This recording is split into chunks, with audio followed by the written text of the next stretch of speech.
Hi friends, welcome back to my channel and this is nutritionist Dr. Kiranmayi. ఈరోజు మన topic ఏంటి అంటే మన శ్వాస ద్వారా కిలోల కొద్దీ బరువు తగ్గొచ్చండి.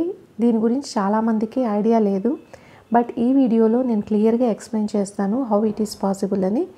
So before we going to the topic, నాదొక చిన్న రిక్వెస్ట్ అండి. నా ఛానల్ని ఎవరైనా కొత్తగా చూస్తున్నా ఇంకా సబ్స్క్రైబ్ చేసుకోకుండా ఉంటే please do subscribe to my channel, ఓకేనా friends? And now coming to the topic. యాక్చువల్గా ఏంటంటే మన బాడీలో ఫ్యాట్ అనేది it is stored in the form of triglycerides అండి. ఈ ట్రైగ్లిసరైడ్స్ కరగాలి అంటే మనం ఏం చేయాలి? ఇద్దరు క్యాలరీ రెస్ట్రిక్షన్ అయినా చేయాలి, అంటే ఫుడ్ అనేది తక్కువగా తీసుకోవాలి.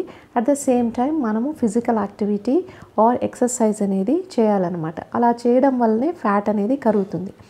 బట్ ఇక్కడ యాక్చువల్గా ఏం జరుగుతుంది అంటే ఈ ఫ్యాట్ అనేది కరగాలి అన్నప్పుడు it needs lots of oxygen అనమాట. ఎందుకు?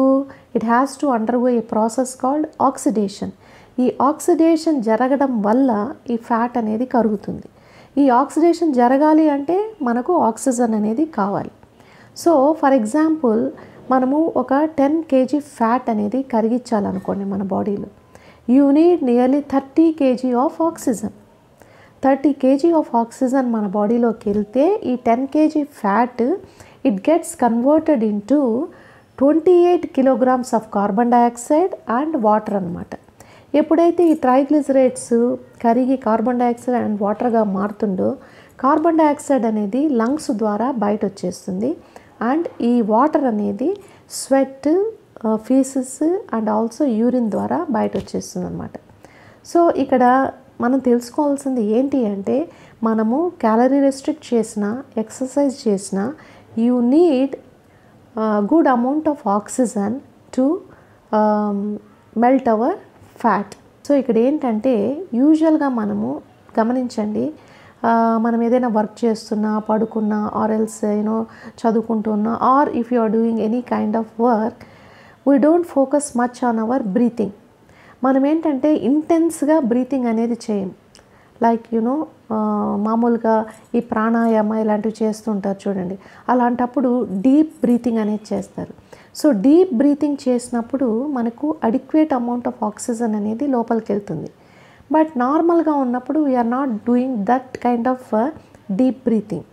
సో అందుకే ఇక్కడ నా సజెషన్ ఏంటి అంటే you guys you better learn pranayama నేర్చుకోవటం వల్ల, ఈ డీప్ బ్రీతింగ్ టెక్నిక్స్ అనేది నేర్చుకోవటం వల్ల మనకు అడిక్వేట్ అమౌంట్ ఆఫ్ ఆక్సిజన్ అనేది బాడీలోకి వెళ్తుంది. At the same time fat అనేది కూడా కరుగుతూ వస్తుందన్నమాట.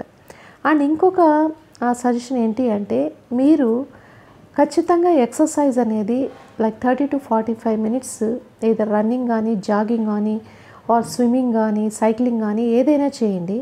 చేసినప్పుడు ఏమవుతుందంటే you go far deep breathing. ఆ టైంలోనే మనకు మన బాడీ ఆక్సిజన్ని డిమాండ్ చేస్తుంది. అప్పుడు మనము డీప్ బ్రీత్ అనేది చేయాలి. ఎప్పుడైతే డీప్ బ్రీత్ చేస్తావో అప్పుడు ఫ్యాట్ని బర్న్ చేసే కెపాసిటీ అనేది ఎక్కువ అవుతుందన్నమాట. So I suggest you to go for deep breathing techniques and also learn pranayama whenever you go for ఎక్సర్సైజ్కి వెళ్ళినప్పుడు ఇంటెన్స్ బ్రీతింగ్ అనేది చేయండి. అండ్ ఆల్సో మీరు ఎక్సర్సైజ్ అనేది వాకింగ్ కానీ, జాగింగ్ కానీ ఓపెన్ ఎయిర్ అంటే బయట వెళ్ళి చేయండి. ఇంట్లో ట్రెడ్మిల్ కానీ ఆర్ ఇంట్లో నడవడం కానీ అలా చేయకండి. బయట ఫ్రెష్ ఎయిర్లో చేయండి. So that you get adequate amount of natural oxygen అండి.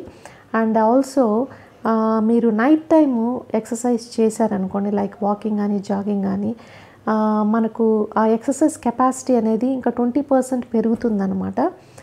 So these are the techniques to improve your oxygen intake.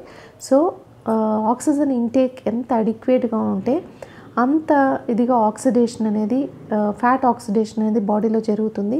అంత ఈజీగా మీరు వెయిట్ అయితే తగ్గుతారండి.